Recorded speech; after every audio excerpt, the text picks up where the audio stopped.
Hello സുഹൃത്തുക്കളെ, കുമ്പളങ്ങി നമുക്ക് ഇങ്ങനെ ഒന്ന് ചെയ്ത് നോക്കിയാലോ? അപ്പോൾ ഇത് നന്നാക്കി ചെറുതായിട്ട് അരിഞ്ഞ് കഴുകിയെടുക്കാം. ഞാനിത് കുമ്പളങ്ങി ഉപ്പും മഞ്ഞളും പുരട്ടി വെച്ചിട്ടുണ്ടായിരുന്നു. ഇനി നമുക്കിത് ചീനിച്ചിട്ട് അടുപ്പത്ത് വെച്ച് വെളിച്ചെണ്ണ ഒഴിച്ച് ചൂടായി. ഇനി നമുക്കിത് പൊരിച്ചെടുക്കാം. അപ്പോൾ കുമ്പളങ്ങി അവിടെ ആകുമ്പോഴത്തേക്ക് നമുക്കതിലേക്കുള്ള മസാല ചതച്ചെടുക്കാം. വെളുത്തുള്ളി, പച്ചമുളക്, കറിവേപ്പില, ജീരകം, മഞ്ഞൾപ്പൊടി. കുമ്പളങ്ങ ഈ പാകത്തിന് പൊരിച്ചെടുത്തിട്ടുണ്ട്. തോരനിലേക്ക് സവാള വഴറ്റണം, കടുക് പൊട്ടിക്കണം, ഈ ചതച്ച മസാല ഇട്ട് വഴറ്റിയെടുക്കണം.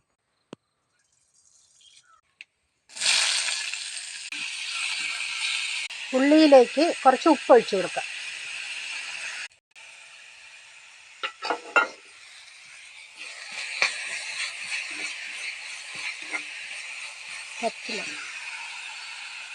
അയ്യോ, കുമ്പളങ്ങ ഇട്ട് ഇളക്കി.